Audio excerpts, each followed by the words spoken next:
बीच में मैं आ जाऊँ। हालेलुया। हम हमारे मन को, हमारे हृदय को भटकने न देते हुए प्रभु के क्रूस की ओर लेते हैं। हालेलुया। प्रभु ने किए हुए हर एक भलाई को हम सोच के प्रभु का धन्यवाद करेंगे। हालेलुया। हमारा सोच विचार में केवल प्रभु महान होना है। हालेलुया। हालेलुया। हम सब प्रभु को धन्यवाद करेंगे। हालेलुया। हर एक भलाई के लिए। हालेलुया। हालेलुया। हालेलुया। हालेलुया। हालेलुया। हर बातों में हम प्रभु को शुक्रिया गुजार करते हैं। हालेलुया। हालेलुया। आज हम सुबह उठे हैं, उसके लिए प्रभु को शुक्र गुजार करते हैं। हालेलुया। आज पवित्र परमेश्वर के भवन में प्रभु हमें लेके आए हैं, प्रभु को शुक्र गुजार करते हैं। हर पल हम प्रभु को शुक्र गुजार करते हैं। हालेलुया। अच्छा सा प्रभु ने हमें नींद दिया, हमारे परिवार की सुरक्षा की। हालेलुया। हालेलुया। हालेलुया। उस सब के लिए हम प्रभु को धन्यवाद करने आए हैं। हालेलुया। हालेलुया। हालेलुया। हालेलुया। हमारे मांगने से अधिक देने वाला प्रभु को हम धन्यवाद करेंगे। हालेलुया। हालेलुया। हालेलुया। हालेलुया। हालेलुया। हालेलुया। कल की चिंता मत कर कहने वाले प्रभु को हम धन्यवाद करने आए हैं। हालेलुया। हालेलुया। हालेलुया। हालेलुया। हालेलुया। वचन कहता है हर चीज दुनिया का उसका ही है। हालेलुया। इसीलिए हमें कोई बात की चिंता नहीं है। हालेलुया। धन्यवाद करके हर चीजों के ऊपर विजय प्राप्त करना है। हालेलुया। हालेलुया। हालेलुया। हालेलुया। जब एरीहो के अंदर जाना था, परमेश्वर ने उनको यही बताया। हालेलुया।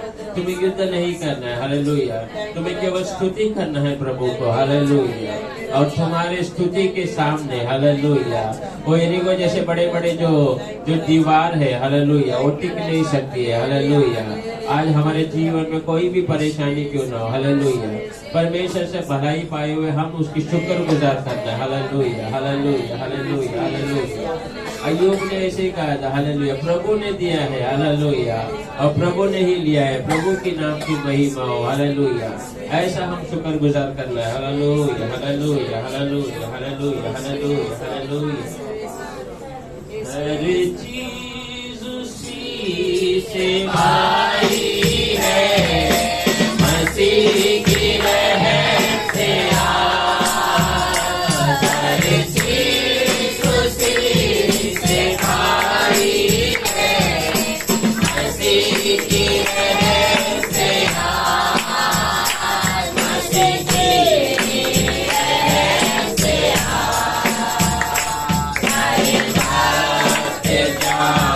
से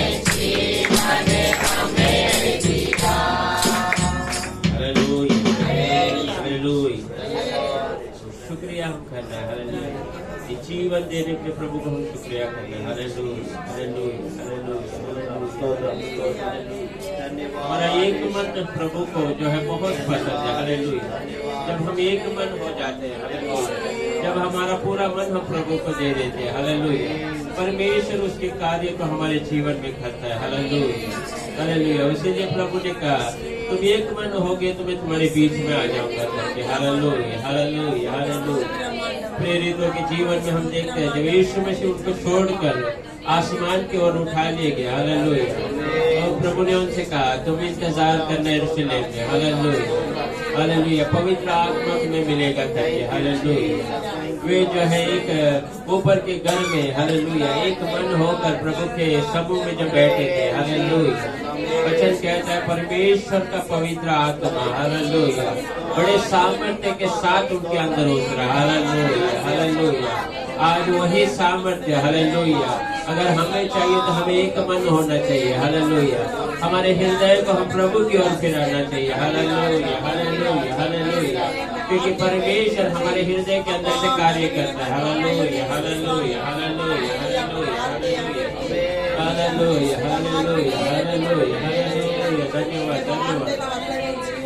जब वो एक मन हो गए, हालेलुया, परमेश्वर का पवित्र आत्मा, हालेलुया, उनके अंदर आने के बाद एक बड़ा सा धैर्य उनको प्राप्त हुआ। हालेलुया। जिनके सामने वो डर कर छुप रहे थे, जिनके सामने उन्हें मृत्यु का डर सता रहा था, हालेलुया, उनके बीच में जाकर यीशु मसीह की गवाही दी। हालेलुया। पवित्र आत्मा आने के बाद, हालेलुया, मृत्यु का डर हमसे निकल जाता है। हालेलुया। तो ये दुनिया की कोई भी परेशानी हमें नहीं सता सकती। हालेलुया। क्योंकि परमेश्वर का आत्मा, हालेलुया, हर एक बात पर विजय प्राप्त करके देता है। हालेलुया, हालेलुया, हालेलुया, हालेलुया। धन्यवाद, धन्यवाद, हालेलुया, हालेलुया, हालेलुया। आज वही पवित्र आत्मा से प्रभु को कहेंगे हमें भरे प्रभु। हालेलुया। परमेश्वर हम एक मन होके आए हैं प्रभु। हालेलुया। हमारे हृदय में केवल प्रभु यीशु है। हालेलुया। हमारे मन में केवल प्रभु का वास है। हालेलुया, हालेलुया। जैसा प्रेरितों को आपने भरा था वैसा हमें भर दे प्रभु। हालेलुया, हालेलुया, हालेलुया। परमेश्वर हम आपकी गवाही बनकर जीना चाहते हैं। परमेश्वर आपके नाम से अद्भुत कार्य करना चाहते हैं प्रभु। हालेलुया। आपके नाम के द्वारा परमेश्वर औरों को हम जो समाचार सुनाना चाहते हैं।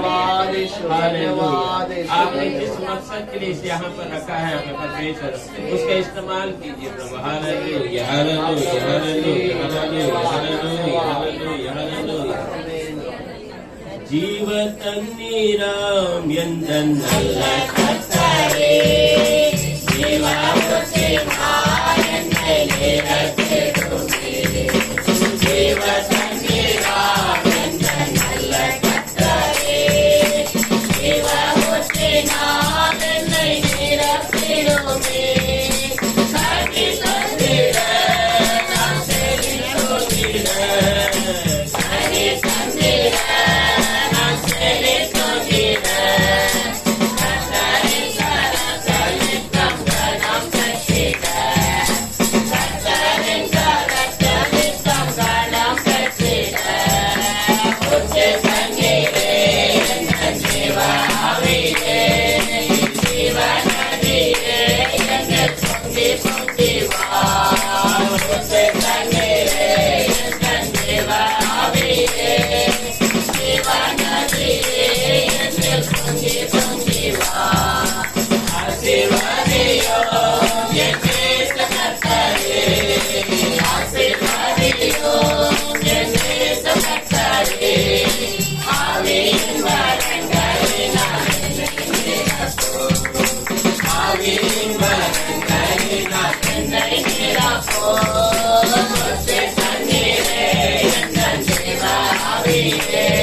हमारे जीवन में हालेलुया परमेश्वर का आत्मा उमड़ तक नहीं है प्रभु। हालेलुया हालेलुया कि परमेश्वर ने वो वादा किया है। हालेलुया इस दुनिया में इस वचन में बहुत सारे वादे के बारे में देखते हैं।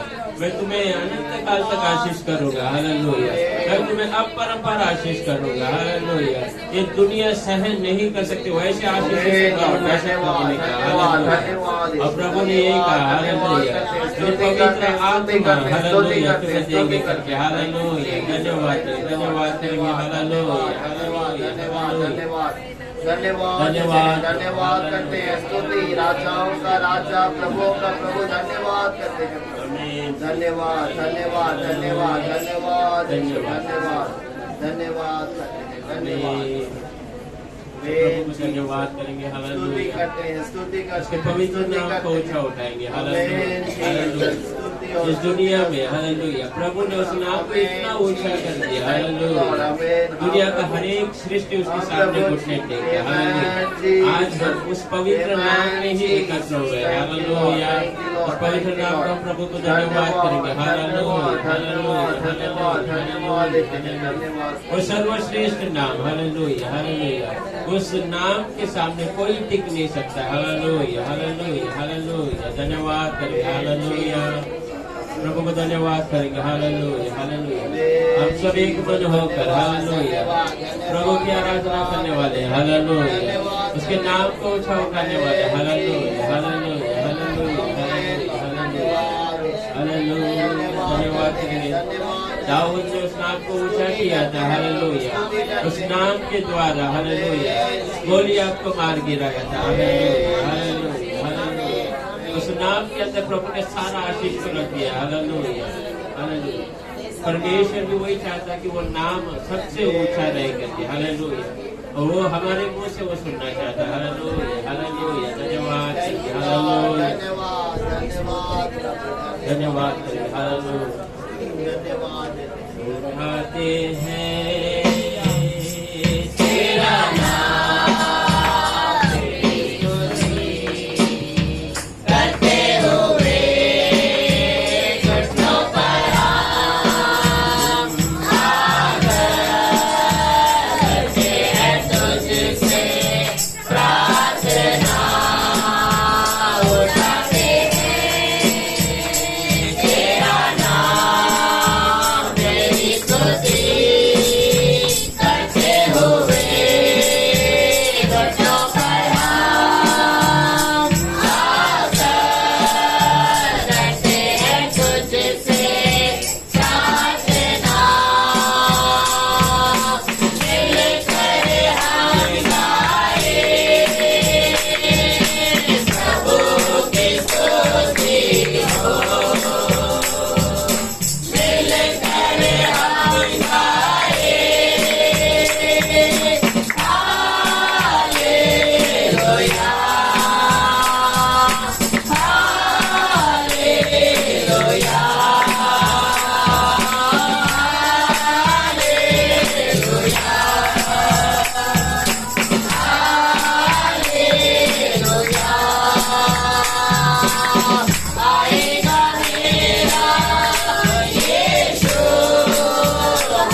हम आपको दिल से धन्यवाद करते हैं प्रभु, हालेलुया।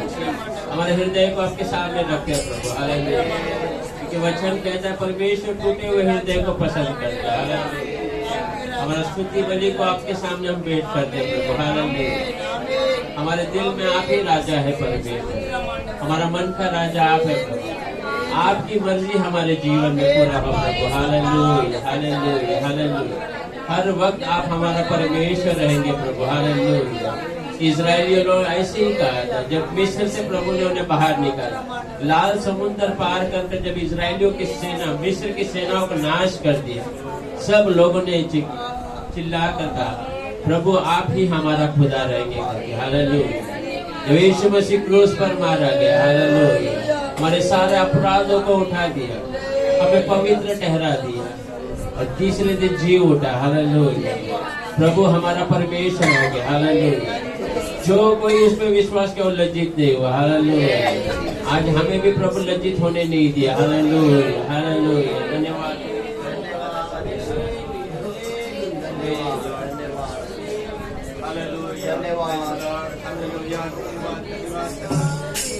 राजा यीशु मसीह के नाम की स्तुति महिमा करता हुए महिमा का खुदा आपको धन्यवाद।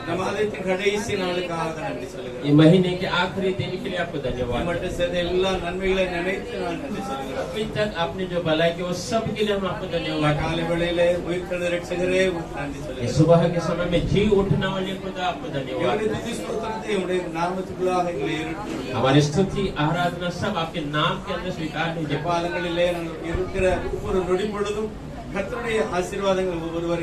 आपके चरणों में रहने वाले हर एक समय प्रभु आपकी आशीष है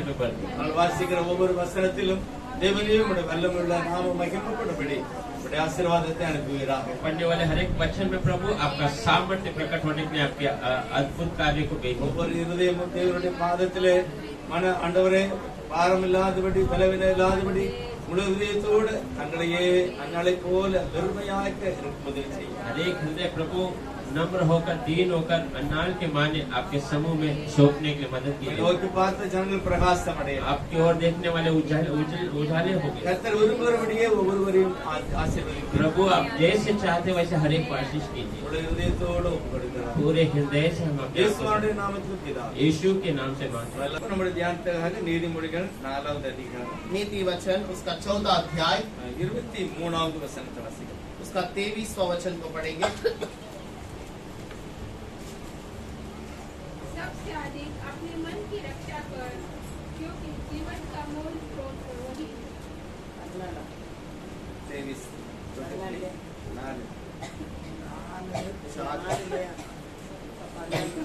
நீதிமொழிகள் 4:23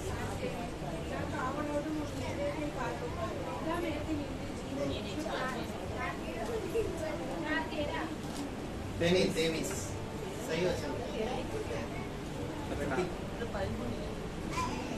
இருதயத்தை பற்றி நல்ல தேறின ஒரு மனிதன் சாலமன் ராஜா சொல்லுகிறார் और यहाँ पर एक हृदय के बारे में जो बहुत ज्ञानवान मनुष्य है वो बातें करता है। எல்லா காவலோடும் இருதயத்தை நீ காத்துக்கொள்ள सारे सुरक्षा से बढ़कर अपनी हृदय की सुरक्षा करो। உலகத்துல வந்து நம்ம எல்லாத்தையுமே காக்க வேண்டும்। दुनिया में हमें सारी चीजों को सुरक्षा में संभालना है। கர்த்தர் சொல்கிறார் அந்த பொறுப்புள்ளவர்களாக இருக்க வேண்டும், அதை காக்க வேண்டும்। और प्रभु कहता है हम उसका रक्षक बनेंगे और उसको संभालेंगे। ஒவ்வொரு பொருட்களையுமே காத்துக்கொள்வதற்கு கர்த்தர் பல விதமான காரியங்களை வைத்திருக்கிறார்। हर एक चीजों को सुरक्षा में रखने के लिए प्रभु अलग अलग प्रकार की बातों से हमें बताता பணத்தை है எப்படி பாதுகாக்கணும் और कैसे हमें पैसों को संभालना है। வீட்டை எப்படி பாதுகாக்க हम வேண்டும் अपनी घर की सुरक्षा कैसे करना है। நம்முடைய வேலையை நாம் எப்படி பாதுகாத்துக் கொள்ள வேண்டும் हम अपने काम को कैसे संभालना है। ஆனா பவுல் வேதம் ஆவியானவர் சொல்லுகிறார் எல்லா காவலோடும் எதெல்லாம் நீ பத்திரப்படுத்தினாலும் और ये सारी चीजों को तुम संभालने के बावजूद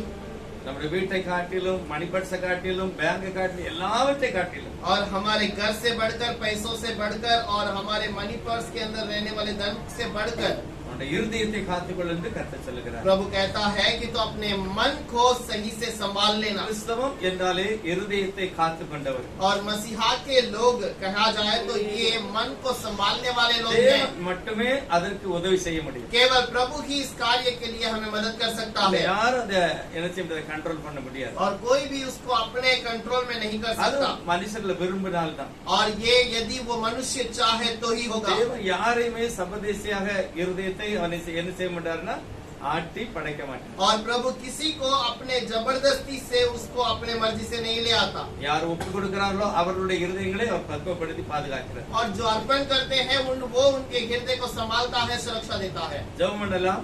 प्रार्थना करेंगे. பரிசுத்தமுள்ள ஒரே ஸ்தோத்திரம். पवित्र प्रभु धन्यवाद हो. இந்த வார்த்தைகளுக்காக நன்றி சொல்கிறோம். इस वचन के लिए धन्यवाद कहते हैं. ஒவ்வொரு இருதயங்களையும் ஆராய்கிற கர்த்தர் ஒருவர் நீரே. और हर एक हृदय को जांचने वाले प्रभु आप ही हैं. எங்களுடைய இருதயங்களை பாதுகாத்துக் கொள்ளும்படி हमारे हृदय को संभालने के கர்த்தர் लिए எங்களுக்கு நீர் காத்துக் கொள்ளும்படி உள்ள வழியை அந்த வார்த்தைகளை வெளிப்படுத்துகிறோம். प्रभु से संभालने के लिए आप उस वचन को प्रकट करके நீர் दीजिए. வரும்பொழுது குற்றமற்றவர்களாய் காணப்பட உதவி செய்யும். आप आने के समय पर हम निर्दोष खड़े रहने के लिए मदद இயேசு कीजिए. கிறிஸ்துவின் நாமத்தில் பிதாவே. यीशु के नाम से मांगते हैं पिता. வேதம் சொல்லுகிறது நம்முடைய இருதயம் காக்கப்பட வேண்டும். कलाम कहता है कि हमारा हृदय संभाला जाना चाहिए. இருதயங்கிறது நம்ம உள்ள அப்படியே அடிச்சுக்கிட்டு இருக்க துடிக்கல அது இல்ல. और हृदय का मतलब या मन का मतलब वो जो हमारा हृदय जो धड़कता है वो नहीं. அது நம்முடைய வெளி சரீரத்தை காப்பாற்றுவதற்கு ஆண்டவர் வைத்திருக்கிறார். वो हमारे बाहर दिखावट के शरीर को संभालने के लिए प्रभु ने उस हृदय को दिया है. கர்த்தர் சொல்லுகிற இருதயம் ஆவிக்குரிய ஒரு மனிதன். लेकिन प्रभु जो मन की बात करता है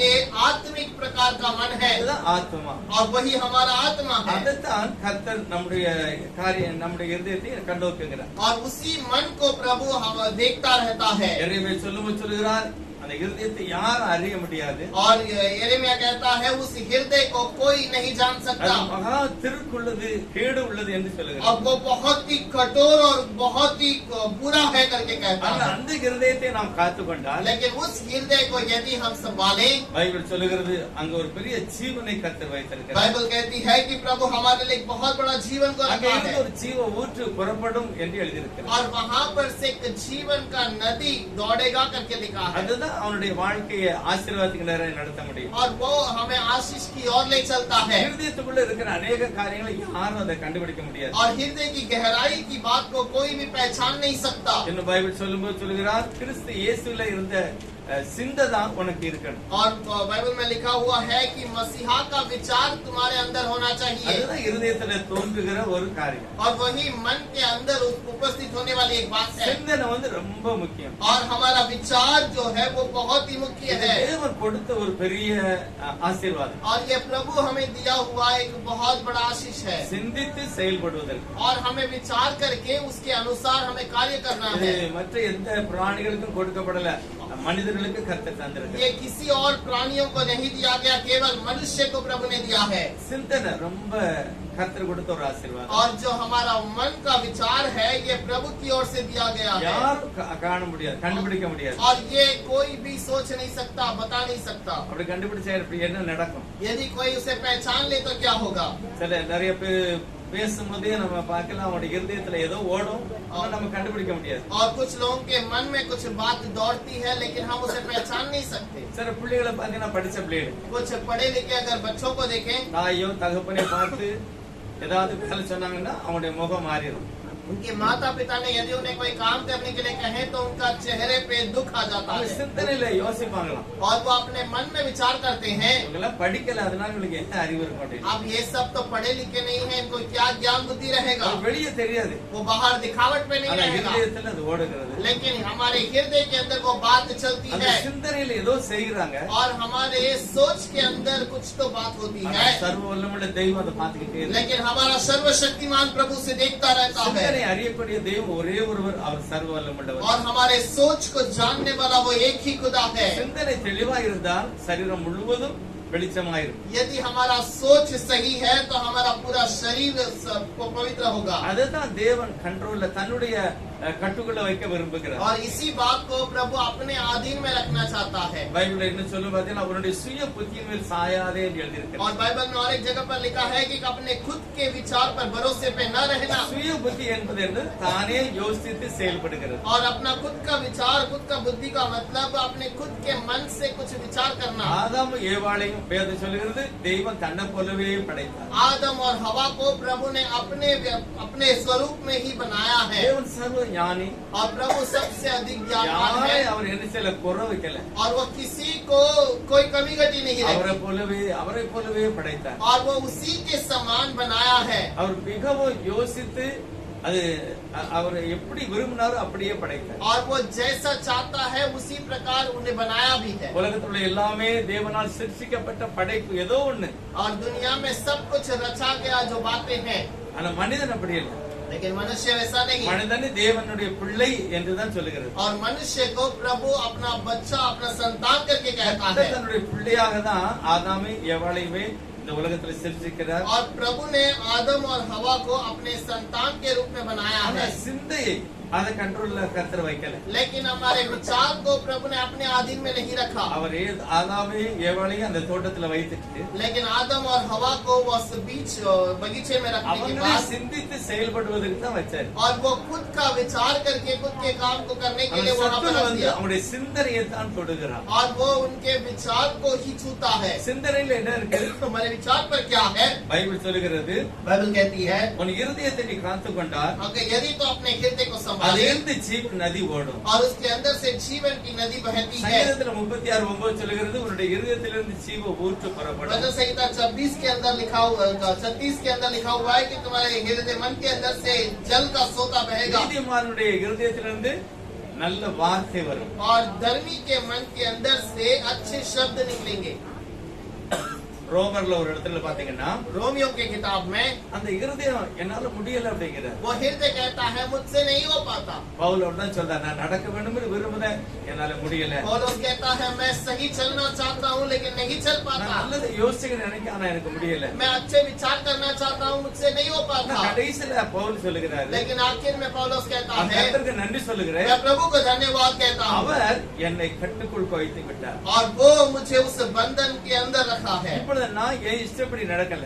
अब मैं अपने मर्जी से नहीं चल पाता தேவனே என்னை நடத்துகிறார். और वो प्रभु मुझे चलाता है। ஆதாம் ஏவாளும் लेकिन आदम और हवा அவர் சுயமாக யோசித்து செயல்பட ஆரம்பித்தார். और अपने खुद के विचार से अपने मन मर्जी से चलने लगे। ஆண்டவர் கூட அவங்களை ஒரு மிஷனை போல பயன்படுத்த நினைக்கல. और प्रभु ने उन्हें एक मशीन के समान चलाने के लिए नहीं அவங்களே सोचा। யோசிக்கணும் அவங்களே செயல்படணும். वो खुद विचार करना चाहिए, वो खुद उस कार्य को करना चाहिए। நாம கூட அப்படிதான் நம்மளே சிந்திக்கணும் நம்மளே செயல்படணும். और हम भी ऐसे ही हैं, हम खुद से विचार करना है, हमको सही रास्ते पे ஆனா நம்ம चलना என்ன है। நினைக்கோம்னா கொஞ்சம் படிச்ச உடனே வளர்ந்த உடனே கொஞ்சம் வித்தியாசமா யோசிக்க ஆரம்பிக்கும். लेकिन हम थोड़ा सा पढ़ने के बाद, हमारे थोड़ा ज्ञान मिलने के बाद हम अब अलग प्रकार का सोच लगते हैं। சில சின்ன பிள்ளைகளை பார்க்கும்போது और कुछ अगर छोटे बच्चे को देखें, அதனால நிறைய காரியத்தை சொல்ல முடியாது. बहुत सारे बातें वो बता नहीं पाते हैं। பசியை சொல்ல முடியாது. वो अपने भूख को नहीं बता पाएगा, சரீரத்துல உள்ள வேதனையை தாய்கிட்ட சொல்ல முடியாது. शरीर की जो दर्द है वो नहीं बता पाएगा।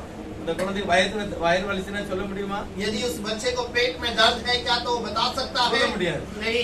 காதுல வேதனை இருக்குன்னு சொல்ல முடியாது. या उसके कान में कुछ दर्द है तो नहीं बता सकता। தூக்கம் வருதுன்னு சொல்ல முடியாது. नींद आ रहा है करके नहीं बता ஆனா सकता। இது எல்லாமே ஒரு தாய் கண்டுபிடித்து செயல்படுகிறார். लेकिन ये सारे बातों को एक माता उसे विचार के उसको देख के उसे समझ जाती है और कार्य करती है। கர்த்தர் அப்படிப்பட்ட ஒரு சிந்தனையை அந்த தாயாருக்கு கொடுத்திருக்காங்க. और प्रभु उस प्रकार का एक विचार को उसकी माता को दिया है। எல்லாம் பார்த்து புரிந்து கொள்வாங்க. और सब कुछ देखकर उसे चलाते हैं। அந்த பிள்ளைகளுக்கு சொல்லவே தெரியாது. और उस बच्चे को कहने के लिए पता ही नहीं। இவங்களே யோசித்து அவங்க செய்வாங்க. और ये सब विचार ये खुद करते हैं और उसे पूरा करते हैं। ஆனா பிள்ளைகள் வளர்ந்த பிறகு लेकिन बच्चे बढ़ने के बाद எங்க அம்மைக்கு ஒண்ணுமே தெரியாது. मेरा माँ को कुछ नहीं पता, எங்க அப்பாவுக்கு ஒண்ணுமே தெரியாது. मेरे पिता को कुछ नहीं पता। இந்த மாதிரி பேசக்கூடிய அளவுக்கு வருது அப்படின்னா और ऐसे बातें करने के लिए अगर उनके मन में आता है, இருதயம் சரியில்லை. उनका हृदय सही नहीं है। இருதயம் தேவனுடைய வார்த்தையால் நிரப்பப்பட்டது. उनका हृदय प्रभु के आत्मा से नहीं बना हुआ அது है। தன்னையும் மீறி செயல்படுகிறது. वो अपने से भी बढ़कर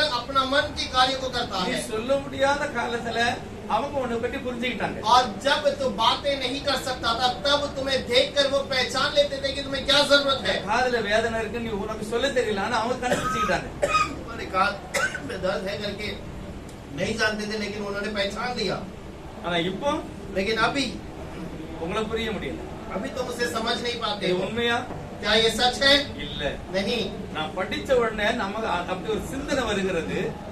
पढ़ने के बाद हमारे मन में एक ऐसा विचार आता है, எனக்கு எல்லாமே தெரியும், मुझे सब पता है। நான் பைபிள் சொல்லுகிறது, लेकिन बाइबल कहती है சுய புத்தியின் மேல நீ तो சாயக்கூடாது. अपने खुद के भरोसा के ऊपर भरोसा न रख। உன்னுடைய இருதயத்துல இருந்து ஜீவ நதி ஓடணும்னா நீ அதை கண்ட்ரோல்ல வைக்கணும். यदि तुझे तेरे हृदय से जल का सोता बहना है तो उसे अपने आधीन में रख। அது தேவனுடைய வார்த்தையினால நிரப்பப்பட வேண்டும். उसे प्रभु के आत्मा से भरपूर कर दे। யோவான் 4வது அதிகாரத்துல यूहन्ना का 4वां சமாரிய अध्याय, ஸ்திரியோடு கர்த்தர் பேசும்போது जब समारिया स्त्री से प्रभु बातें कर रहा था, இருதயத்தில் உள்ள ரகசியத்தை கர்த்தர் வெளிப்படுத்துகிறார். उसके हृदय की गहराई को प्रभु जब बाहर बताता है இருதயத்தில் இருக்கிறதை கர்த்தர் வெளிப்படுத்தி பேசும்போது और उसके हृदय की बात को जब वो प्रकट करके बताता है, அவளை அவமானப்படுத்தல, उसने उसकी निंदा नहीं की। அவளுக்குள்ள இருதயத்துல என்னெல்லாமோ வாசமா இருக்கிறது. और उसके हृदय के अंदर बहुत सारे अलग अलग बातें थी। அவர் சொல்லுற உனக்கு 6 புருஷன் இருந்தாங்க, वो कहता है कि तेरे तो 6 पुरुष थे, ஆனா उन्में உன்னுடைய இருதயத்துல இருக்க வேண்டிய ஆள் யாரு? लेकिन सच में तेरे मन में रहने वाला व्यक्ति कौन है? இயேசுதான் உன் இருதயத்துல இருக்கணும்.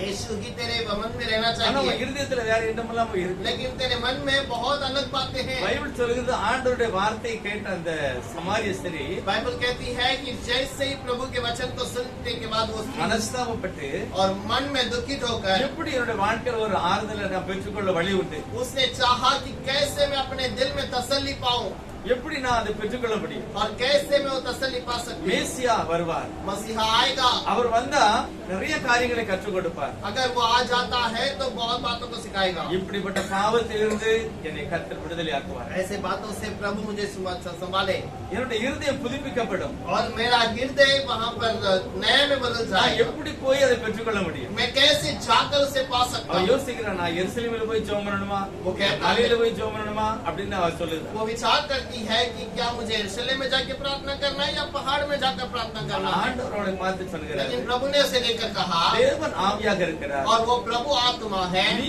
அவரை தொழுது கொள்ள வேண்டுமானால் यदि तू उसकी आराधना करना चाहती है, ஆவியோடு உண்மை இருக்கணும். உன் இருதயத்துல உண்மை வேணும். आत्मा और सच्चाई से प्रार्थना कर, உன் இருதயம் திறக்கப்பட வேண்டும். तेरा हृदय खोला जाए அங்க இருக்கிற பாவத்தை நீ அறிக்கை செய்யப்பட வேண்டும். और वहाँ पर रहने वाले बातों को तू कबूल करना चाहिए। தேவன் ஆவியாக இருக்கிறார். प्रभु आत्मा है, அது எருசலேமில் மட்டும் கிடையாது, केवल यरूशलेम में नहीं, பூமியில் உள்ள எல்லா இடங்களிலும் தெய்வத்தை ஆராதிக்கிறார். पृथ्वी के सारे जगह पर तू आराधना कर सकता அவரை தொழுது கொள்ளுகிறவர்கள் ஆவியோடு உண்மையோடு நான் தொழுது கொள்ள வேண்டும். है। और उसकी आराधना करने वाले आत्मा और सच्चाई से आराधना करना चाहिए। இதுதான் ரொம்ப முக்கியமான ஒரு இது. और यही एक मुख्य, बहुत ही मुख्य बात है। ஆண்டவரே சொல்லிட்டார், प्रभु ने खुद कह இந்த दिया, தண்ணீரை குடிக்கிறவனுக்கு மறுபடியும் தாகம் உண்டாகும். और इस पानी को पीने वाले को फिर से प्यास होगा। ஆண்டவர் என்ன சொல்ல விரும்புறாரு? प्रभु क्या कहना உன்னுடைய चाहता है? இருதயத்தில் என்னுடைய வசனத்தை நீ ஏற்றுக்கொண்டால் तेरे हृदय में मेरे वचन को यदि तू स्वीकार करे இருதயத்திலிருந்து ஜீவ நதிகள் புறப்படும். और तेरे हृदय से जीवन का सोता बहेगा। யோவான் சுவிசேஷத்தில் கூட கர்த்தர் அப்படிதான் சொல்லி இருக்கிறார். और यूहन्ना का सुसमाचार में प्रभु ऐसे कहता है, அவர் மகா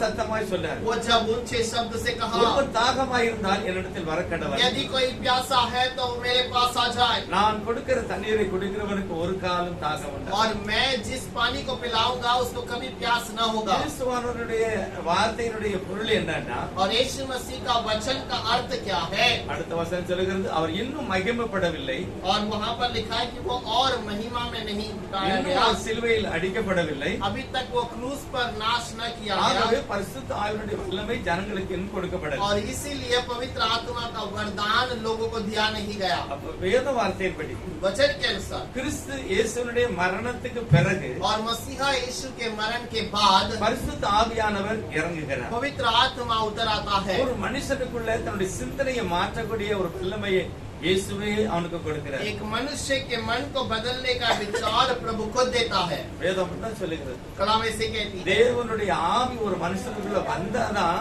அவனுடைய இருதயம் புதுப்பிக்கப்படுகிறது. प्रभु का आत्मा एक मनुष्य के अंदर आने के बाद उसका मन नए में बदलता है। இயேசு ஒரு மனிதனுக்குள் வாசம் பண்ண வேண்டும். यीशु एक मनुष्य के अंदर वास करना அந்த चाहिए। சிந்தனையில அந்த இருதயத்துல கர்த்தர் வாசம் பண்ண வேண்டும். उसके विचार में, उसके मन में प्रभु वास करना चाहिए। தேவன் அதைத்தான் விரும்புகிறார். प्रभु वही चाहता है। அப்பதான் நம்முடைய இருதயத்துல ஜீவ நதி புறப்படும். और तब तुम्हारे मन में जीवन की नदी बहेगी। நம்ம இருதயத்துல இருக்கிற எல்லா பாரங்களையும் கவலைகளையும் இயேசுநாதர் சொல்லும்போது தான் அந்த காரியம் நடக்குது. तुम्हारे मन की सारे बातों को यीशु के पास कहने के बाद ये कार्य होगा। ஆனா சாத்தான் சொல்லுகிறான் பாருங்க ஏவாளை பார்த்து. लेकिन शैतान कहता है हवा को देखकर, தேவன் உங்களை முழுமையாக படைக்கவில்லை. और प्रभु ने तुम्हें परिपूर्णता से नहीं रचा। குறை இருக்கிறது. तुम्हारे अंदर कमी रही है। நீ இப்ப தேவனுடைய பிள்ளை கிடையாது. तुम अभी प्रभु के बच्चे नहीं हो। அவர் என்ன சொல்ல விரும்புகிறார் சாத்தான்? शैतान क्या कहना चाहता है? நான் சொன்னபடி நீ செய்தாதான் நீ தேவர்களை போல மாற முடியும். मैं जैसा कहता हूँ वैसा तू रहेगा तो ही तू प्रभु के समान बदल सकता है। தேவனுடைய வார்த்தையை மாற்றுகிறது சாத்தான். और प्रभु शैतान के वचन को बदलता है। தேவனுடைய வார்த்தை சாத்தான் மாற்று. प्रभु के वचन को शैतान बदलता है। கர்த்தர் என்ன சொன்னாரு? प्रभु क्या कहता है? இந்த தோட்டத்தினுடைய எல்லா காரியத்தையுமே நீ அனுபவிக்கலாம். और यहाँ इस बगीचे के सारे चीजों का तो उपयोग कर सकता ஆனா है। நான் விலக்கின கனியை மட்டுமே நீ என்ன செய்யக்கூடாது, சாப்பிடக்கூடாது. लेकिन जिस फल को मैंने दूर किया है उसे तो न खाना। ஆனா சாத்தான் என்ன செய்யறான்? लेकिन शैतान क्या कहता அவனுடைய है? இருதயத்தை தொட்டு उसके हृदय को छूकर அவனுடைய சிந்தனையை சிதறடித்து उसके मन को बहकाता है தேவ வார்த்தையை அவிசுவாசப்பட வைக்கிறான். और प्रभु के वचन के ऊपर अविश्वास दिलाता है। ஆதாமும் ஏவாளும் தேவ சாயலாக படைக்கப்பட்டவர்கள். आदम और हवा प्रभु के स्वरूप में बनाए गए थे। அவர்கள் தேவர்கள். और वो भी खुदा के समान है। தேவர்கள் என்றால் தேவனுடைய பிள்ளைகள். प्रभु के बच्चों के समान है। தேவர்கள்னா யாரு? और प्रभु करके प्रभुओं का बच्चे के समान है। தேவனுடைய பிள்ளைகள் தான் தேவர்கள். और वो जो खुदा है वो उनको छोटा खुदा करके कहा जाता है। वो प्रभु के संतान தேவனுடைய है, பிள்ளைகள். प्रभु के बच्चे। சங்கீதத்துல அப்படிதான் எழுதியிருக்கிறது. वचन संहिता में ऐसे लिखा है। வாசிக்கலாம் 82வது சங்கீதம். वचन संहिता 82।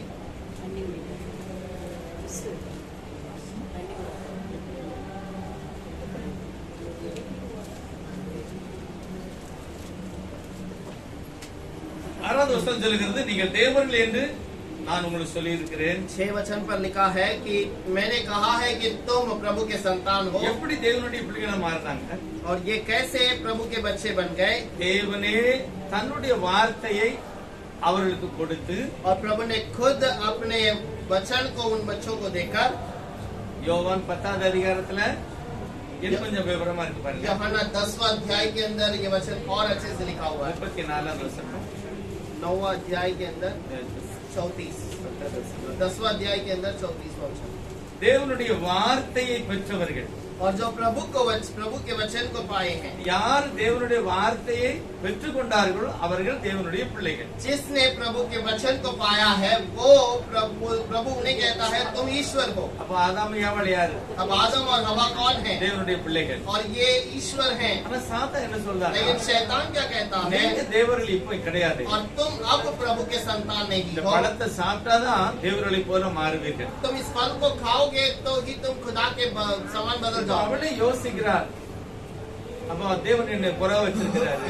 अब प्रभु क्या मुझे मेरे अंदर कमी गति रखी है? அப்ப நான் கொஞ்சம் உயர விரும்புகிறேன். अब मैं उससे बढ़ना चाहता हूँ। அவருடைய இருதயத்தில் தப்பான ஒரு எண்ணம் வருகிறது. उसके मन में कुछ गलत विचार आता है। ஆண்டவருடைய வேதம் சொல்கிறது, உன் சுய புத்தி மேல நீ சாயாத. प्रभु का वचन कहता है कि तो अपने खुद के विचार पर भरोसा न ஏன் कर। வாழ்த்தருடைய சுய புத்தியில சாய்கிறார்? और यहाँ हवा जो है अपने खुद के मन में विचार करती நான் है। கூட கொஞ்சம் உயரமா போகணும். और मैं भी वहाँ पर और बढ़ना चाहिए। தேவன் என்ன தேவர்களாக படைக்கல. प्रभु ने मुझे ईश्वर के समान नहीं நான் बनाया। தேவனை போல ஆகணும்னு ஆசைப்படுகிறேன். मैं प्रभु के समान होने के लिए इच्छा करता हूँ। தேவனுடைய வார்த்தையை தள்ளுகிறார். और वो प्रभु के वचन को दूर करता है। தேவனுடைய வார்த்தை யாரு தள்ளுதாங்களோ அங்கதான் என்ன செய்கிறது? சத்துரு அங்கிருந்து உட்காருகிறார். जो प्रभु के वचन का इनकार करता है वहाँ पर शत्रु आकर बैठता है। தேவனுடைய வார்த்தை சத்தியம் உள்ளது. और प्रभु का वचन जो है सत्य है। அது என்னுடைய இருதயத்துல நிரப்பப்பட வேண்டும். और वो मेरे हृदय में भरपूर होता है। கர்த்தருடைய செய்தி அவர் பிரசங்கம் பண்ணும்போது சொல்கிறார், प्रभु उससे अपने संदेश में कहता है மனுஷனுடைய இருதயத்திலிருந்து பொல்லாத சிந்தனைகள் எல்லாம் வரும். मनुष्य के हृदय में से बुरे विचार आते हैं। எங்கிருந்து வருது? மனுஷனுடைய இருதயத்திலிருந்து வருது. कहाँ से आता है? ये उसके मन से आता है। ரோமர் 1வது அதிகாரத்துல கடைசியில சொல்கிறார், இப்படிப்பட்ட பாவம் இருதயத்திலிருந்து தான் வெளியே வருகிறது. रोमियो का 1:9 पे लिखा है ऐसे बातें मन के गहराई से आती है। இருதயத்திலிருந்து தான் வருது. ये मन से ही आता है। ஆனா பைபிள் என்ன சொல்லுது? लेकिन बाइबल क्या कहती है? இருதயத்திலிருந்து வேற மாதிரியும் வருகிறது. और ये हृदय में से बुरे चीजें बहुत बुरे चीज भी निकलते हैं। எதனால? इसलिए தேவனுடைய வார்த்தைக்கு செவி கூடாததுனால, प्रभु के वचन को ध्यान नहीं देते, தேவனுடைய சித்தத்துக்கு தன்னை ஒப்பு கூடாததுனால, प्रभु के मर्जी के लिए अपने आप को अर्पण नहीं करते हैं, இருதயத்துல வேற என்னெல்லாமோ வந்துகிட்டு हृदय में बहुत अलग बातें निकलती है। பவுல் சொல்லும்போது சொல்லுகிறார், लेकिन प्रेरित पौलुस कहता है, இயேசு உன்னுடைய உள்ளத்திலே வரும்போது, और यीशु जब तुम्हारे मन में आ जाता है, தேவ அன்பு உள்ளத்திலே ஊற்றப்படுகிறது. और प्रभु का विचार तुम्हारे मन में उंडेला जाता है। 5:5 சொல்லிருக்கு, கர்த்தர் தன்னுடைய அன்பை உன்னுடைய இருதயத்திலே ஊற்றுகிறார். रोमियो का 5:5 में लिखा है कि प्रभु तुम्हारे हृदय में वो वचनों को उंडेलता है, அப்பதான் ஆவிக்குரிய வரத்தை பற்றி சொல்லுகிறார். और तब वो आत्मिक वरदानों के बारे में कहता है। அன்பு, சந்தோஷம், சமாதானம் எல்லாம் தேவனுடைய வார்த்தையினால நிரப்பப்பட்ட இருதயம். और प्यार, आनंद और खुशी, ये सारी चीजों के बारे में कहता है। தேவனுடைய வசனம் எப்பொழுது ஒரு இருதயத்துல வருகிறதோ, और जब मनुष्य के हृदय में मनुष्य के मन में प्रभु की बातें आती है, அதான் சொல்றது ரட்சிக்கப்பட்டவர்கள். और तब वो कहता है कि वो उद्धार पाए हुए लोग ரட்சிக்கப்பட்டவர்கள் हैं। என்றால் என்னுடைய இருதயத்துல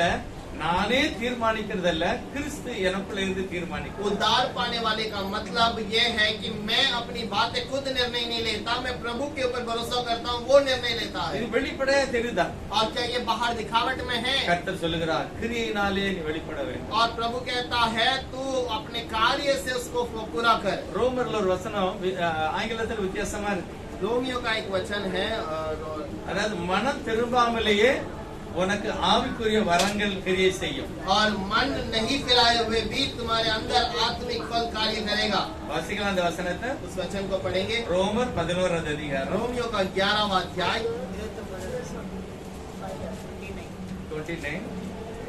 தேவனுடைய கிருபை வரங்களும் அவர்களை அழைத்த அழைப்பும் மாறாதவைகளே. தமிழ் எழுதியிருக்கிறது, தேவனுடைய கிருபை வரங்களும் அவர்களை அழைத்த அழைப்பும் மாறாதது. समझ में लिखा है कि प्रभु का बुलाहट और उसका जो चुना हुआ बात है वो नहीं बदलता। ஆங்கிலத்தில் என்ன போட்டிருக்கு?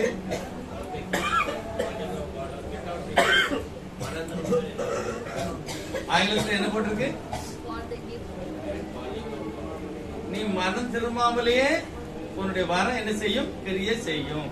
और तुम्हें मन नहीं फिराते हुए भी वो प्रभु का आत्मा उसके वरदान काम करेंगे। அப்ப வரம் இருக்கிறதுனால ஒரு மனுஷன் முழுமையானவன்னு சொல்ல முடியாது. अब मन नहीं फिराए तो एक मनुष्य परिपूर्ण करके नहीं कह सकते। வரத்தினால நீ தெய்வத்தை பிரியப்படுத்த முடியாது, காட்ட முடியாது. और वरदान के द्वारा तुम प्रभु को बता भी नहीं सकते और अपने आप को प्रकट भी नहीं कर पाओगे। ஏசப்பா சொன்னாங்க, और ऐसा यीशु ने कहा, அவனுடைய கனிகளினாலே அறிவீர்கள். तुम उसके फल से पहचानोगे। அப்ப தேவ ஆவி ஒரு மனுஷனுடைய இருதயத்தில் இருந்தால், अब प्रभु का वरदान अगर एक मनुष्य के अंदर है, கிரியைகளினால தெய்வத்தை அவன் வெளிப்படுத்தும். वो उसके फल से उसे प्रकट कर सकता है। வரமா கனியா? क्या वरदान है या उसका फल है? இயேசு ஒரு மனிதனுக்குள்ள வரும்போது வரம் கிரியை செய்கிறது, और यीशु एक मनुष्य के अंदर आने के समय पर वरदान तो कार्य करता है, கனியும் கிரியை செய்கிறது. फल भी प्रकट होता है। ஆனால் கனி ஆண்டவர் நிரந்தரமா இருந்தாதான் வெளிப்படும். लेकिन फल तभी प्रकट होगा यदि प्रभु तुम्हारे साथ हमेशा जुड़ा हुआ हो வசனத்துக்கு கீழ்ப்படியும், और वचन के अधीन में रहो, வசனத்துக்கு தன்னை ஒப்பு கொடுக்கும்போது. वचन के लिए अपने आप के अर्पण करो। ஆனா வரம் அப்படி இல்ல. लेकिन वरदान वैसा नहीं है। வசனத்தை மீறினாலும் வரம் உங்களை விட்டு போகல. और तुम वचन से दूर चले जाओगे तो भी वरदान तुमसे दूर नहीं होता। ஆனா கடைசி நாள்ல கர்த்தர் சொல்லுகிறார், इसीलिए प्रभु जो है एक बात को कहता है, கடைசி நாள்ல அநேகர் என்கிட்ட வருவாங்க, आखिर दिनों में बहुत सारे लोग मेरे पास आएंगे। நான் அப்படி செய்தேன், இப்படி செய்தேன், நான் என்னுடைய வரத்தை நான் உபயோகப்படுத்தினேன், தீர்க்கதரிசனம் சொன்னேன்னு சொல்லுவாங்க. बहुत सारे लोग कहेंगे मैंने तेरे वचन से ऐसा अद्भुत किया, ऐसा चमत्कार किया, ऐसे भविष्यवाणी किया।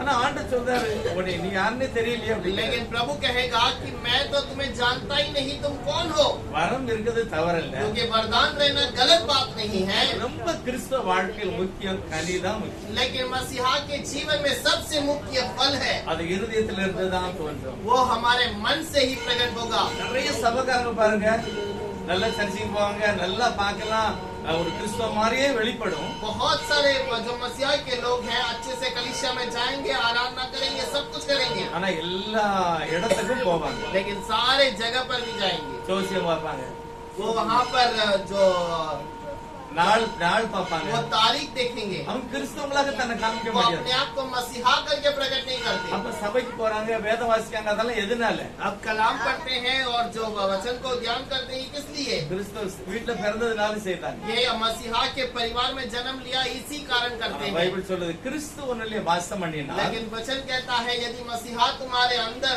का उत्पन्न रहे, கனியினாலதான் நீ வெளிப்படுத்த முடியும். फल के द्वारा तुम उसे प्रकट कर सकते हो। கனியினாலதான் என்னை நான் வெளிப்படுத்தி அடையாளப்படுத்த முடியும். और फल के द्वारा ही तुम उसको प्रकट करके बता सकते हो। கர்த்தருடைய வேதம் சொல்லுகிறது. प्रभु का वचन कहता அந்த है, கனியை என்னுடைய இருதயத்துல கொண்டு வருவதற்கு, और उस फल को मेरे मन के अंदर ले आने के என்னுடைய लिए, இருதயம் சரியாவதற்கு, பரிசுத்தம் அடைவதற்கு मेरा हृदय सही होने के लिए, पवित्र होने के लिए, கிறிஸ்து தன்னுடைய சரீரத்தை ஒப்பு கொடுக்கிறார். और मसीहा अपने आप को उसके पास अर्पण करता பைபிள் है। சொல்லுகிறது அவர் கொல்கதா மலைக்கு தன்னுடைய சிலுவையை சுமந்து கொண்டு போனார். बाइबल कहती है कि गोलगोथा पहाड़ पर वो अपने क्रूस को उठाकर ले चला है। அவங்களே அங்க கொண்டு போனாங்களா இல்ல அவரே அங்க போறாரு? और क्या वो लोग उस क्रूस को उठाकर ले गए, क्या वो खुद यीशु खुद उसे ले गया? இல்ல இயேசுவானவரே அந்த இடத்துக்கு போறாரா இல்ல இவங்களை அங்கதான் கூட்டிட்டு போறாங்களா?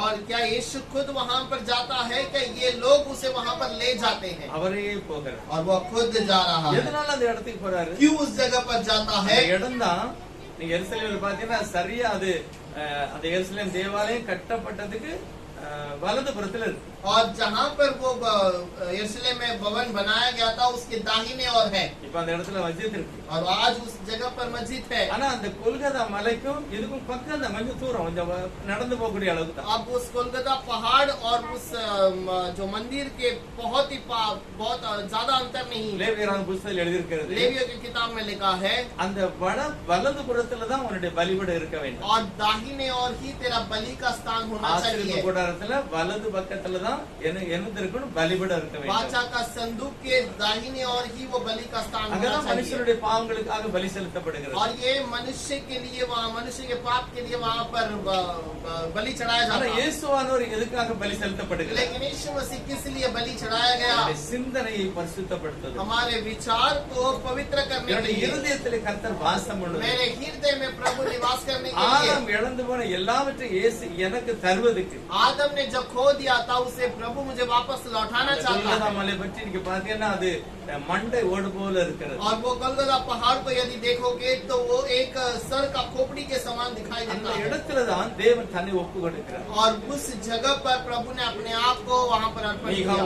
7வது அதிகாரம் 1வது வசனம் சொல்லுகிறது. मीहा का 7वां अध्याय का पहला वचन में लिखा है, மேசியா அதாவது ராஜா கோலினால் அடிக்கப்பட்டார். और वहाँ पर लिखा है कि मसीहा राजा जो है वो वहाँ पर लाठी से मार खाया மீகா गया। 5:1 அப்படி இருக்கிறது. मीहा 5:1 में वैसा लिखा அவர் है, கோலால் அவரை அடித்தார்கள். और उससे लाठी से मारा गया। மத்தேயு 27:29 சொல்லுகிறது அவரை சிரசிலே அடித்தார்கள். और मत्ती के 27 के अंदर 29 और 30 पे लिखा है कि यस। उसके सर पर मारा गया। இயேசு எதனால இப்படி பாதிக்கப்பட்டு அடிக்கப்படுகிறார்? और प्रभु किस लिए ऐसे मार खाया गया? ஒரு மனிதனுடைய சிந்தனையை பரிசுத்தப்படுத்துவதற்காக, एक मनुष्य के विचार को पवित्र करने के ஒரு लिए, மனிதனுடைய ஆவிக்குரிய வாழ்க்கையை சரி செய்வதற்காக, एक मनुष्य के आत्मिक जीवन को पवित्र करने के लिए। அதுக்கு தான் தன்னுடைய சிந்தனையில் அவர் முள்முடி और ஏற்றுக்கொண்டார். इसीलिए उसने अपने सर पर कांटों का मुकुट स्वीकार किया। இயேசுவானவர் பலி ஆன இடம் கூட பாத்தீங்கன்னா சரியான இடத்துல அவர் பலியானார். यीशु मसीह बलि होने का स्थान भी एक सही स्थान पर किया गया। எருசலேம்ல சொல்லுவாங்க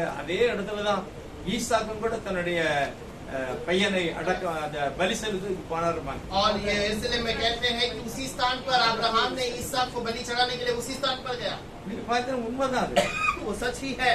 என்ன ஆண்டவர் சொல்லிட்டாரு, वहाँ पर प्रभु ने कह दिया, நான் காண்பிக்கிற மலையில தான் உன்னுடைய பையனடி பலி செலுத்தப்பட வேண்டும். और मैं जिस स्थान पर दिखाता हूँ वहाँ पर ही तुम्हें बलि चढ़ाना है। எருசலேம்ல பாத்தீங்கன்னா நிறைய மலைகள் தான் இருக்கு. यरूशलेम में यदि तुम देखो तो वहाँ पर बहुत सारे पहाड़ हैं। எருசலேம் மலைகளால் சூழப்பட்டிருக்கிறதுன்னு வேதம் சொல்லுகிறது. यरूशलेम पूरे पहाड़ से घिरा हुआ है, ऐसे वचन कहता है। கர்த்தர் காண்பித்த மலையில தான் ஈசாக்கை பலி செலுத்த அவர் எல்லாத்தையும் ஆயத்தப்படுத்தினார். और इसीलिए प्रभु जिस पहाड़ को दिखाता है वहाँ पर ही उसे बलि चढ़ाने के लिए ले गया। ஆனால் இயேசுவானவரோ முழுமையாக பலி ஆக்கப்பட்டார். लेकिन यीशु मसीह परिपूर्णता से बलि के लिए तैयार किया அவருடைய गया। தலையிலே முன்முடி சூடப்பட்டது. और उसके सर पर वहाँ पर कांटों का मुकुट रखा அவர் गया। குற்ற நிவாரண பலியாக ஒப்பு கொடுக்கப்பட்டார். और वो निर्दोष बलि के रूप में चढ़ा दिया गया। அதனால ஒரு மனிதன் பூரணமான ஒரு நிலையை அடைய முடியும். और तब एक मनुष्य परिपूर्ण पवित्रता में पहुंच सकता है சுத்தமுள்ள ஒரு சகோதரனாக சகோதரியாக வாழ முடியும். और एक पवित्र बच्चों के समान वहाँ पर प्रकट हो सकता है। கர்த்தர் சொல்கிறார், நீ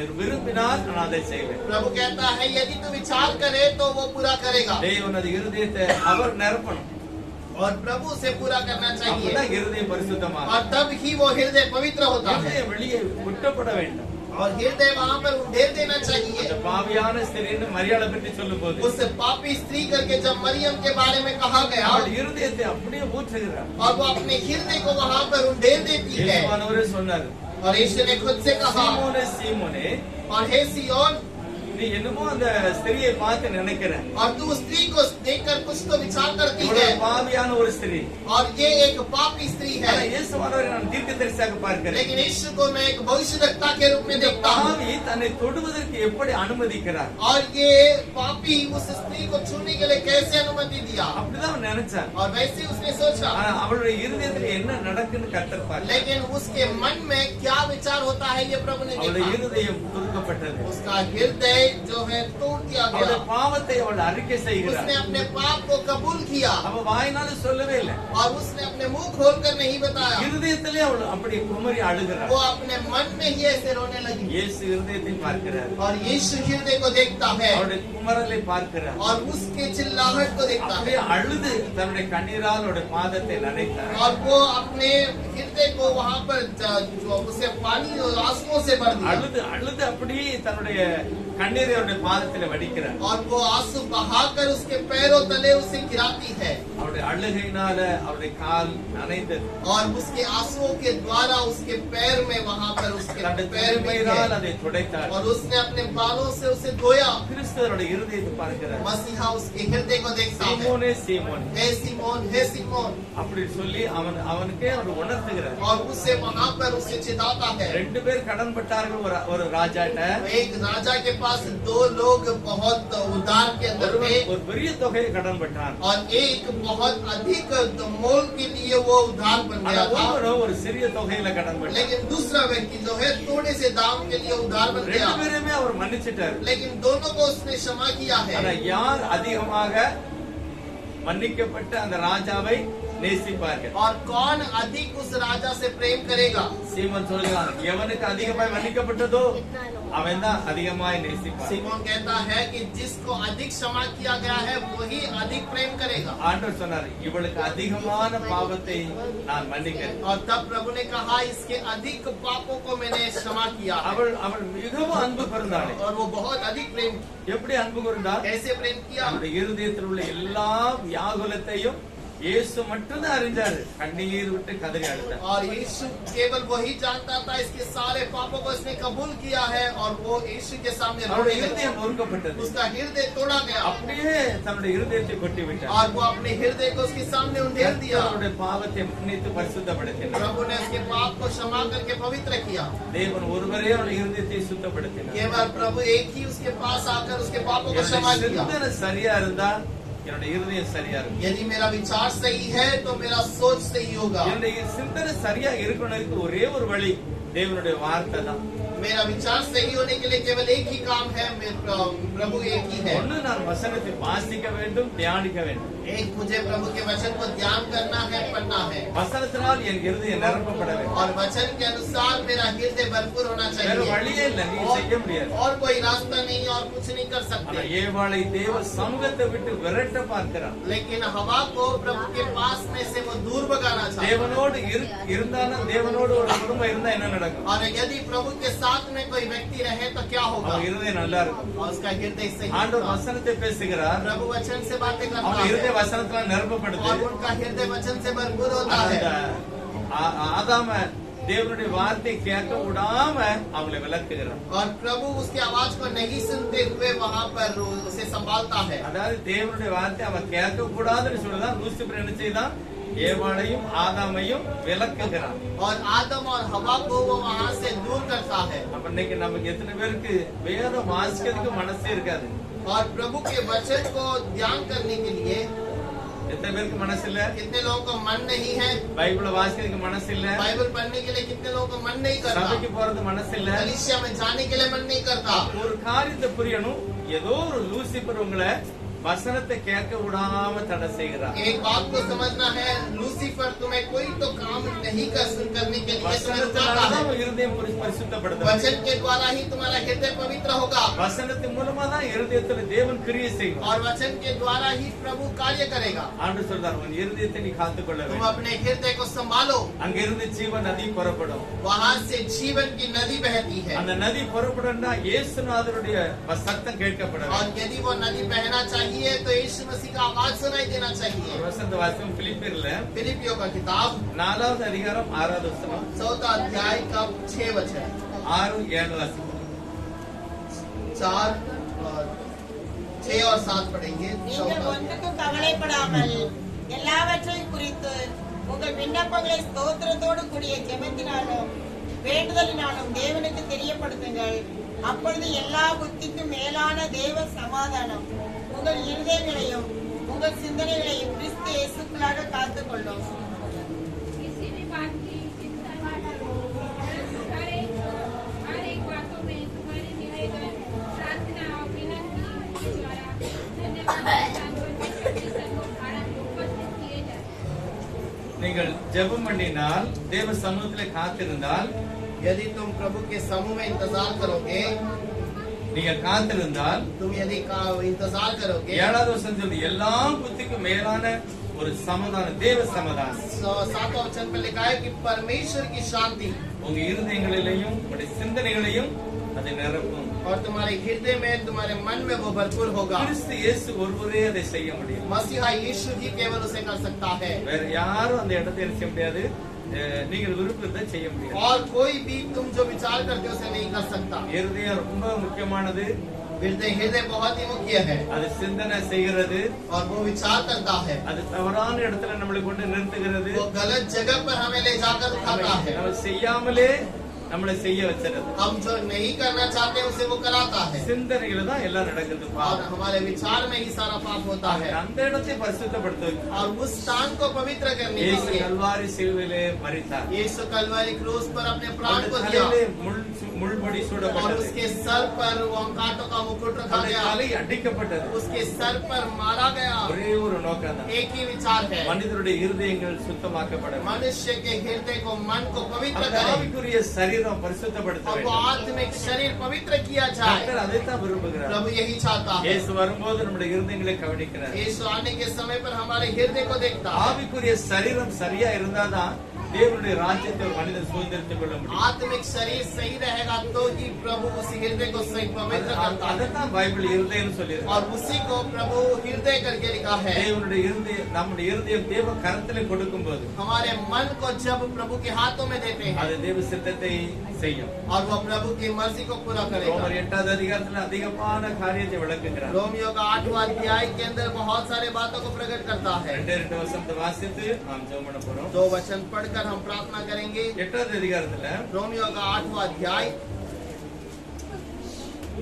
4வது வசனம் நான் வாசிக்கிறேன். மாம்சத்தின்படி நடவாமல் ஆவியின்படி நடக்கிற நம்மிடத்தில் நியாயப்பிரமாணத்தின் நீதி நிறைவேறும்படிக்கு அப்படி செய்தார். 14वां वचन, इसलिए कि व्यवस्था की विधि हमें को जो शरीर के अनुसार नहीं वरन आत्मा के अनुसार चलते हैं पूरी की जाए। புரியும்படி எழுதி பாருங்க. 5வது வசனம், 5वां वचन अच्छे से समझने के लिए लिखा है, அன்றைய மாம்சத்தின்படி நடக்கிறவர்கள் மாம்சத்துக்குரியவர்களை சிந்திக்கிறார்கள், क्योंकि शारीरिक व्यक्ति शरीर की बातों पर मन लगाते हैं, ஆவியின்படி நடக்கிறவர்கள் ஆவிக்குரியவர்களை சிந்திக்கிறார்கள். परंतु आध्यात्मिक आत्मा की बातों पर मन लगाते हैं।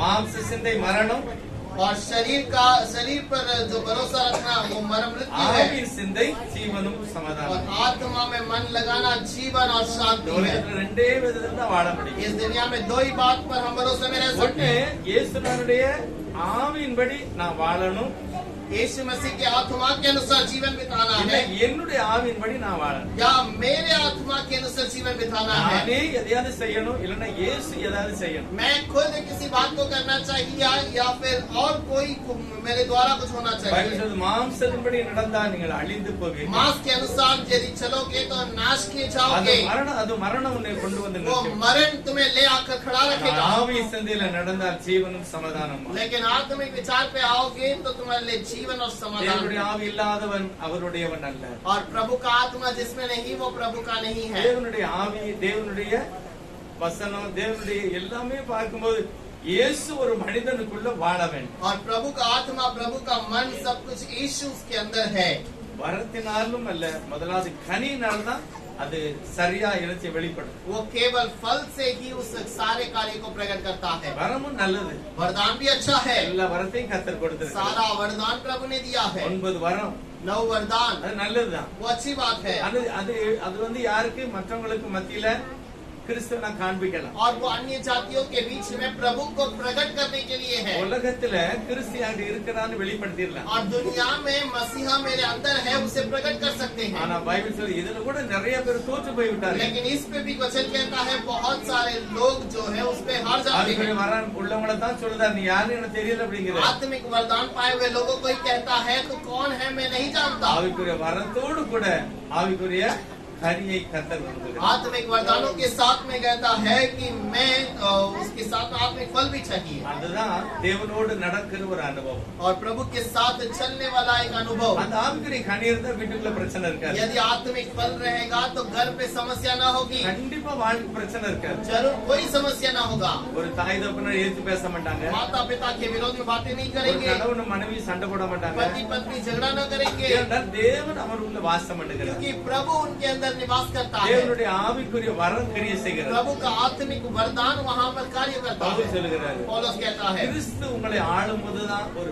சரியான விடுதலை உள்ள ஒரு வாழ்க்கை. मसीहा तुम्हारे अंदर निवास करने के समय पर तुम्हारे लिए एक आशीष होती है। தேவன் வரும்போது நாம் தேவ சித்தத்தைப்படி காணப்பட முடியும். और प्रभु आने के समय पर उसकी मर्जी के अनुसार हम दिखाई दें। மாம்சத்தின்படி வாழுகிறது சுயமாகவே சிந்தித்து செயல்படுகிறது. और मांस के अनुसार निवास करना जो है वो खुद के विचार के और भरोसे पे ஆவியின்படி रहना। நடக்கிறது தேவனுடைய ஆவியினால் நிரப்பப்பட்ட மனுஷன். और आत्मा के अनुसार चलने वाला वो प्रभु के आत्मा से भरा हुआ व्यक्ति होगा। அவர் என்ன சொல்றாரோ அதுபடி वो நடக்கிறது. क्या कहता है उसी के अनुसार होगा। அதை நம்ம சொல்றோம், தேவனுடைய ஆவியை பெற்றுக்கிட்டீங்களா?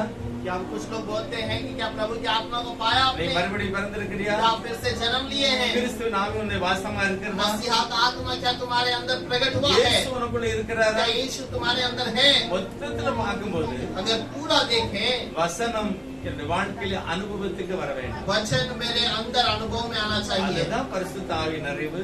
और यही पवित्र आत्मा का बल, அதுதான் இயேசுவான நமக்குள்ள இருந்து நம்மளை கிரியை நடப்பிக்கிறது. और यही यीशु मसीह हमारे अंदर रहकर कार्य करता है। அதுதான் நான் கிறிஸ்தவன் என்பதை और வெளிப்படுத்துகிறேன். यही मैं मसीहा हूँ करके प्रकट करता हूँ। என்னுடைய இருதயம் பத்திரப்படுவதற்கு ஒரே ஒரு வழி தேவனுடைய வசனமே.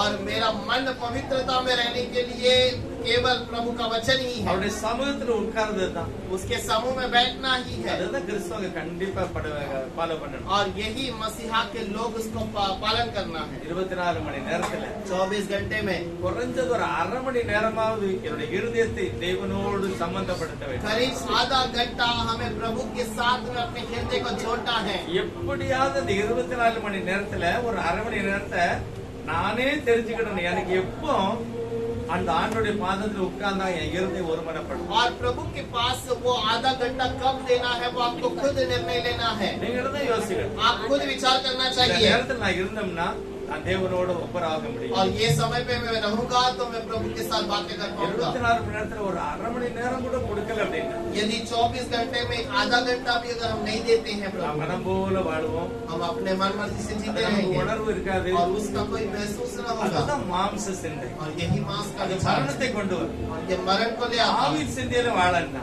आत्मिक विचार में यदि தெய்வ रहना है, சமூகத்திலே காத்திருப்பது, प्रभु के समूह में इंतजार கர்த்தருடைய करना வசனத்தை வாசிப்பது, और प्रभु के समूह में रहना, அதுக்கு बढ़कर रहना, ஒரு மனம் வேணும் கண்டிப்பா. और उसके लिए एक मन चाहिए। அதுக்கு நம்ம தான் தீர்மானிக்கணும். उसके लिए हमें ही निर्णय लेना है। யோசிக்கணும், இந்த நேரத்துல நான் தெய்வ சமூகத்தில் இருந்தா என் இருதயத்தை ஒருமனப்படுத்த முடியும். विचार करना है कि प्रभु के समूह में यदि मैं रहूं तो वो प्रभु मेरे लिए कार्य करेगा। கர்த்தர் அதுக்காக நம்மளை அழைக்கிறார். प्रभु इसीलिए हमें बुलाता है। தேவ ஆவியினால் நிரப்பப்பட வேண்டும். उसकी आत्मा में भरपूर நம்முடைய होना है சிந்தனையில பரிசுத்தம். और हमारे विचार में पवित्रता, அப்பதான் தேவனுடைய கனிகளை கர்த்தர் நம்ம மூலமாக வெளிப்படுத்தும். और तब ही हमें प्रभु का फल हमें प्रकट होगा। நம்மளாம் ஜெபம் பண்ணலாம். हम सब प्रार्थना करेंगे।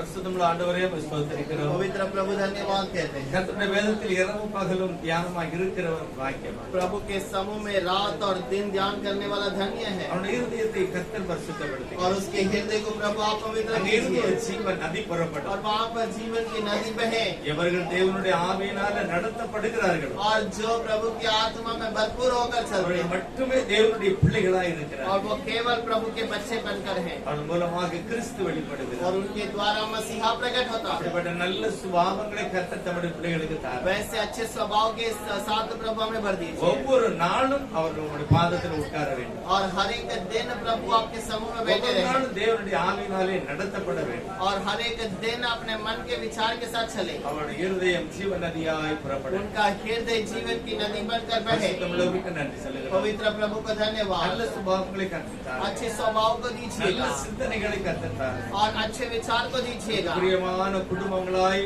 உமக்கு பிரியமான பிள்ளைகளாய் வளர உதவி செய்யும். और अपने मन मर्जी से अपने मन के विचार के अनुसार आपके प्यारे बनने के लिए प्रार्थना करें। தேவனுடைய அபிஷேகம் ஆசீர்வாதம் ஒவ்வொரு பிள்ளைகளோடு கூட இருக்கு. प्रभु का अभिषेक आशीष हर एक बच्चों के साथ रहे। வேதத்தை வாசித்த நேசிக்கிற ஒருவர் கூட கெட்டு போகாமல் நித்திய ஜீவனை பெற்றுக் கொள்ளட்டும். कलाम को पढ़ने ध्यान करने वाले लोग नित्य जीवन को पाए। வேறே அப்படி எங்களுக்கு தருகிற ஆசீர்வாதத்துக்காக நன்றி சொல்லுகிறோம். आप ये वैसे चलाने के लिए प्रभु आपसे प्रार्थना வசனத்தை करते கேட்ட ஒவ்வொருவரும் கர்த்தருடைய வசனத்தோடு வாழட்டும். वचन को सुनने वाले हर एक वचन को सुनने के अनुसार चले। இயேசுவினுடைய நாமத்தில் பிதாவே यीशु के नाम से मांगते हैं पिता।